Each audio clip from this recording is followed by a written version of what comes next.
জন্ম সফল হবে বধুয়ার ঘরে শরমের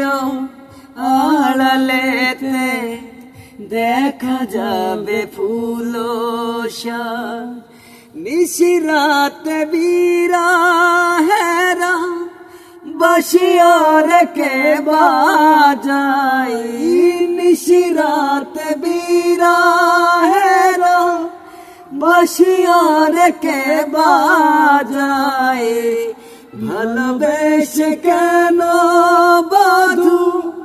আজ শুধু কেঁদে যায়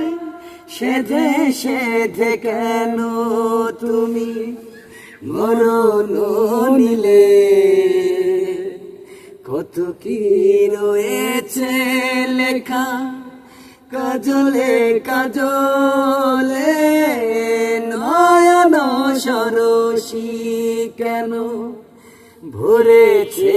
জলে কত কি রয়েছে লেখা কাজলে কাজল